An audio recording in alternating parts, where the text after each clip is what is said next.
Guys, welcome to daily family routine. ఈరోజు మనం చేసుకోబోయేది మునక్కాయ టమాటో కర్రీ. దానికోసం మనం కావాల్సిన పదార్థాలు వీడియోలో చూపించాను. ప్రాసెస్ వచ్చేసి బాండి పెట్టుకొని ఆయిల్ వేసుకోవాలండి, 2 టేబుల్ స్పూన్స్.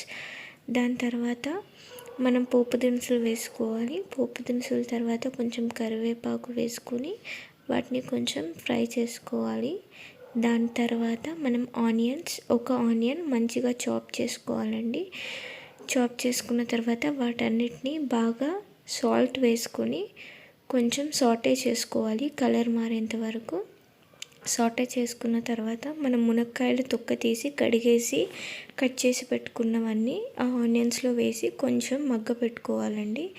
మగ్గ పెట్టుకున్న తర్వాత మనం 3 to 4 టమాటోస్ని వేసుకుంటున్నాం. మీడియం సైజ్ టమాటోస్ని మంచిగా ఒకే లెవెల్లో కట్ చేసుకొని అవి వేసుకొని మంచిగా వాటన్నిటిని టమాటోస్తో పాటు మునక్కాయల్ని మగ్గపెట్టుకోవాలి.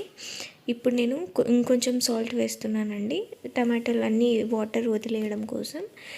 అవంతా మగ్గిన తర్వాత మనం 1 టేబుల్ స్పూన్ నుంచి 2 టేబుల్ స్పూన్ కారం వేసుకుంటున్నామండి. కారానికి సరిపడా కొంచెం పసుపు, 1/2 టీ స్పూన్ పసుపు వేసుకున్నానండి. వేసుకొని బాగా మిక్స్ చేసుకున్నాను. మళ్ళీ సాల్ట్ ఏం వేసుకోలేదు, ఆల్రెడీ వేసుకున్నాను కాబట్టి.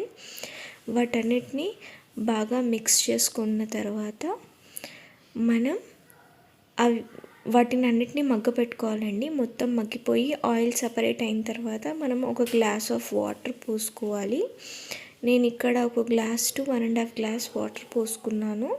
ఇది ఒక 4 మెంబర్స్కి సరిపడేంత కన్సిస్టెన్సీ ఉంది కాబట్టి.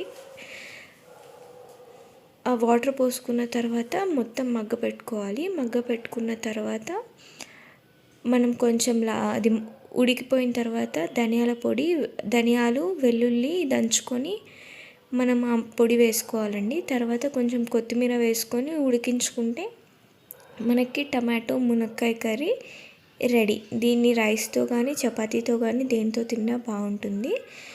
మీకు నచ్చినట్టయితే please like, share and subscribe. Thanks for watching.